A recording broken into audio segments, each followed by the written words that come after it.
Hey guys, so I think one way or another, we all love dressing well, right? Clothes should be high quality, tasteful, but most importantly, practical and comfortable. We can easily list several brands who keep their quality and originality for years without question. Of course, there are many famous brands, but there is only one that could win over millions around the globe. Modest, refined, and elegant all describe this brand. It has a legendary crocodile decorating the clothing, accessories, and sporting goods, and has earned its respect. It's the brand Lacoste, one of the most popular and recognizable brands around the world. Lacoste today has more than just clothes and shoes. It has a huge amount of accessories, watches, and, of course, perfumes. By the way, officially, Lacoste perfumes are some of the most demanded, especially among men. In 2018, Lacoste celebrated its 85th birthday. In that time, the company was able to reach a high level of sales and recognition around the world. All of this is thanks to the comfort intertwined with strong aesthetics and, of course, the crocodile's unchanging appearance that is associated with the legend and symbol of quality in any color. But where did it come from?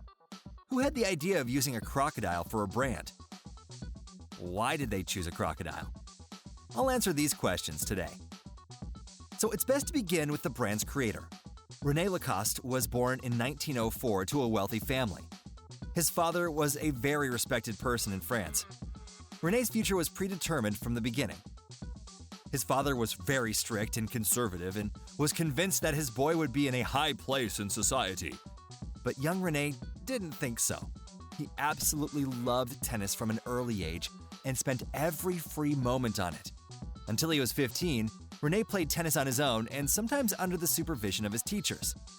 Day after day, he loved the game more and more, but no one believed in him. His body wasn't right for an athletic career. He wasn't tall and he wasn't well built. He was pale and was too frail to be a professional tennis player. But that wasn't his only problem. His father was categorically against his son's interest. It resulted in daily arguments between them about the sport. His aristocratic father wanted him to be a politician, but not a little boy with a racket in his hands. But after some time, he agreed to give his son a chance, under one condition. René should become the world champion within 5 years. Just 5 years. No pressure, right? So René started intensively training on his own. He never completed any professional courses, didn't really have support from his father, and really only could depend on himself. So after months of this just intense training until he was exhausted and reading all of the available information that he could find on tennis and just, general physical training, he would exercise day after day. He'd follow professional games, and he learned to clearly and quickly think each step through that would definitely and directly lead him to his success. So doing all of this, helped him not just in tennis, but really the school of life that would help him in his future too. In 1923, he was invited to the largest international tennis tournament in France, and in 1924, he actually became one of the country's most successful tennis players. Now you might be thinking, well, why do we need to know all of this? It was this period that laid the foundation for the great Lacoste empire. Have you ever thought about where that crocodile came from? So during one of his professional trips to Boston, he was drawn to an expensive, extravagant accessory in a shop window. It was a suitcase made from crocodile skin. It was refined and not too expensive. If you win, you'll get it, the captain of the French team, Alan Muir, promised. Lacoste was a strong player, sometimes even aggressive. Each of his games was like a show. He put all of his energy and effort into winning. And unfortunately, he lost. The captain joked, "That Australian spoiled the crocodile skin for you. You won't even be able to make it into a wallet now." He wasn't able to win the Davis Cup, but nevertheless, he made an impression, and the press started calling René the crocodile for the way he played. He slithered around just like one. It's worth mentioning that the players at the time wore long-sleeve shirts and sweater vests, which was really uncomfortable, especially in the heat. René thought this was pretty impractical, and ordered a few white cotton and fur polos for himself from a tailor in London. Sometime later, one of René's closest friends, Robert George, an artist, gave him a drawing of a crocodile with a wide-open mouth. The refined design and tiny details charmed René, and on the very next day, he took his white polo to a tailor to have the picture sewn onto one of the pockets. Since then, the green crocodile became a unique quality of René Lacoste. In 1927, at a tournament in the US, René came out in a white polo tailor-made with 3 buttons and that special crocodile on the chest. Tennis was only played during parades in specific dress, which was a white long-sleeve shirt and pants. His action was taken as a protest against the main rules of a tennis tournament, but the white polo was far more comfortable and looked outstanding on the green court. It was a provocation to big tennis as a sport overall. Now, many criticized him for this and even wanted to keep him from playing just for wearing this. But he was so cool in his outfit, other tennis players soon started copying his clothes, which René actually didn't really like very much. But then he realized, why shouldn't I use my unexpected new popularity? So in 1933, René Lacoste ended his athletic career as the number 1 ranked player in 1926 and 27, and the winner of the Grand Slam tournament.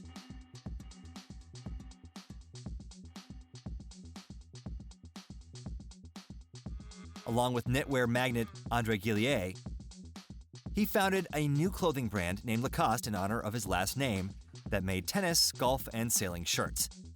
It was those polo shirts that started the worldwide story and success of the Lacoste brand. Its light and breathable material was nothing like the knitted jerseys, but that wasn't all. For the first time in history, a logo was placed on the outside of clothing, which actually made a lot of people laugh. But as it turned out, it was a good idea. However, until the 1950s, Lacoste polos were only in white. A little later, René decided to experiment and launched colored shirts on the American market. It was a breakthrough. And people in Lacoste polos seemed to obtain a higher status. René didn't aim to attract the masses to his goods. It was more like artwork to him. Each individual article of clothing should have been a symbol of quality and uniqueness above all. Lacoste didn't spend any money on advertising. He thought a good, high-quality item didn't need it. That made Lacoste exclusive, and of course, he later remarked, "I could have made thousands of articles of clothing a day and just fill stores with them. But then that wouldn't have been the Lacoste that I dreamed of."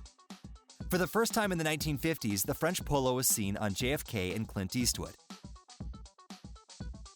This was a clever move by René, who thought of the proper and strategically sound method of advertising.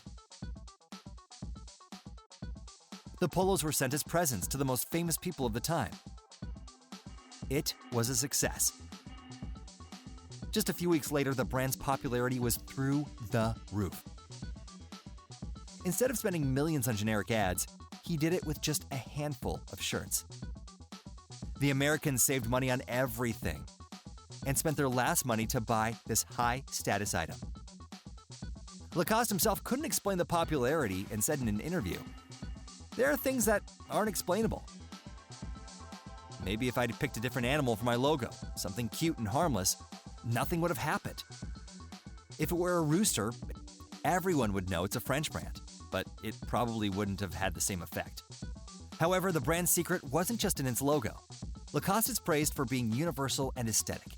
The crocodile polo was so classy, it could be worn in any situation. You could wear it on a walk or even at an important event. In the mid-50s, the brand's assortment was small, but they released a children's clothing line in 1958, and in the 60s, the world saw leather accessories. By that time, René Lacoste was getting old, and it was hard for him to run the business. He had earned his rest. So starting in 1963, the company was helmed by his son, Bernard Lacoste. He helped and supported his father in the family business his whole life, and later helped grow the company immensely. Now, under his leadership, the company started making perfume in the 70s that is still among the highest quality today. In the 80s, they launched sunglasses and tennis shoes, leather accessories, and watches. The peak of the company's popularity was in the 80s when fashion was becoming preppy. Students in prestigious U.S. colleges highlighted their status through stylish clothing. They wore plaid pants, woolen argyle vests, and, of course, legendary Lacoste polos. Now fast forward to today. This brand is still one of the several things that the Lacoste family runs exclusively. The brand is one of the most famous and best-selling in the world, and the company's products are sold in over 100 countries on every continent. The average annual sales are reliably over 50 million goods sold. The retail chain has 3,000 stores. The company headquarters are in Paris, and almost all of the manufacturing is done in Troyes. The brand's history is surprising and a bit like a fairy tale with a happy ending. René Lacoste didn't stop loving sports, and no one knows what would have happened if he had followed his father's wishes. But thanks to his stubbornness and goal orientation, all of France knows him as the Gallic Crocodile. As the Gallic Crocodile, he was loved by millions of fans around the world. René secured a wealthy future for himself, his children, his grandchildren, and even his great-grandchildren. Well, that's all for today. Be sure to like this video if you enjoyed the story and, of course, the Lacoste brand, and we'll see you again soon.